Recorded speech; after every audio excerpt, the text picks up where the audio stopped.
நான் மருத்துவர் Rathnavel, MSMCH urologist and andrologist, சிறுநீரக சிறப்பு அறுவை சிகிச்சை நிபுணர் மற்றும் ஆண் இனவியல் சிகிச்சை நிபுணர்.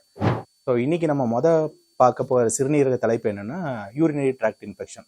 பொதுவாக என்னன்னு சொல்லுவோம்னா சிறுநீரகத்தில் கிருமி தொற்று அப்படிம்போம். ஸோ யூரினரி ட்ராக்ட் இன்ஃபெக்ஷனுங்கிறது என்னன்னா பொதுவாக மக்கள் என்ன நினைக்கிறாங்கன்னா அது சும்மா ஒரு கிருமி தொற்று அப்படின்னு நினைக்கிறாங்க. பட் அது வெறும் கிருமி தொற்று மட்டும் கிடையாது.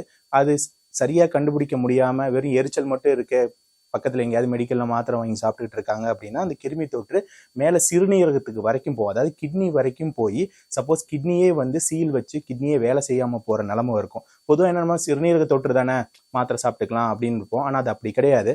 இது எப்படி மற்ற கிருமி தொற்றுலாம் ரத்தத்துல கலக்குதோ அதே மாதிரி இந்த சிறுநீரகத்துல இருக்கிற இந்த கிருமி தொற்று யூரினரி இன்ஃபெக்ஷனுங்கிறது கிட்னியில கலந்து கிட்னியே சீல் வச்சிரும். ஸோ அதை நம்ம ஆரம்ப கட்டத்திலே சிறுநீர் கழிக்கும் போது வலியோ எரிச்சலோ இல்லை சில நேரத்தில் ரத்தம் கலந்த மாதிரி போதோ இல்லை சிறுநீர் போறதே ரொம்ப கஷ்டப்பட்டு போறோம், முக்கி போறோம், போனா திருப்தி இல்லாம இருக்கு அப்படின்னா உடனே மருத்துவரை அணுகி அதுக்கு சரியான வழிமுறைகளை நம்ம பார்க்கணும்.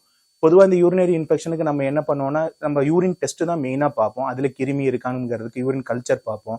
யூரினோட ரொட்டீன் சாம்பிள் ஏதாவது பஸ்ஸல்ஸ் அதாவது சீல் வைக்கிற செல்ஸுகள் எதுவும் இருக்கான்னு பார்ப்போம். அப்படி இருந்துச்சுன்னா அதுக்கு தகுந்த ஆன்டிபயோட்டிக்கை நம்ம கொடுக்கணும். அதாவது அதுக்கு தகுந்த மருந்து மாத்திரைக்கு எய்தர் வாய் வழியாவோ இல்லை நரம்பு வழியாவோ நம்ம அதை கொடுத்து ஆரம்ப கட்டத்திலே இந்த யூரினரி இன்ஃபெக்ஷனை ட்ரீட்மெண்ட் பண்ணணும். ஏன் இதை ட்ரீட்மெண்ட் பண்ணணும்னா சப்போஸ் முன்னாடியே சொன்ன மாதிரி தான் இது ஆரம்ப கட்டத்தில் ட்ரீட்மெண்ட் பண்ணலைன்னா இடுப்பு மட்டும் இருக்கிறது. அடுத்த ஸ்டேஜ் காய்ச்சல் ஆகும். அடுத்த ஸ்டேஜ் என்ன ஆகும்னா இடுப்பு வலி வருது. ஏன் இடுப்பு வலி வருது சிறுநீரகத்து இன்ஃபெக்ஷன்ல அப்படின்னா இந்த கிருமி தொற்று கீழே இருந்து மேலதான் நமக்கு சிறுநீரகம் இருக்கும், ரெண்டு பக்கம் கிட்னி இருக்கும். அதுல போறப்ப அங்க சீல் வைக்கும், சின்ன சின்ன சீலா வைக்கும். அப்ப உடம்பு ஃபுல்லா வலி, காய்ச்சல் அதிகமான காய்ச்சலா இருக்கும். சாதாரண காய்ச்சல் இருக்காது, அதிகமான காய்ச்சல் இருக்கும், நடுங்கிற அளவுக்கு காய்ச்சல் இருக்கும். ரெண்டு பக்கம் இடுப்பும் கடுமையா வலி இருக்கும். இதெல்லாம் வந்துச்சுன்னா ரொம்ப சிவியரா இருக்கும்.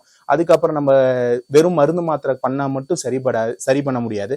தேவைப்பட்ட ஸ்டென்ட் எல்லாம் போடுற மாதிரி இருக்கும். ஸோ அதனால ஆரம்ப கட்டத்திலே இந்த கிருமி தொற்று அதாவது சிறுநீரக பாதையில இருக்கிற கிருமி தொற்றை கரெக்டான முறையில மருத்துவர் அணுகி கண்டறிஞ்சு அதுக்கு தேவையான மருந்து மாத்திரைகளை சாப்பிட்டா இது ஆரம்பத்திலே குணப்படுத்திடலாம். நன்றி.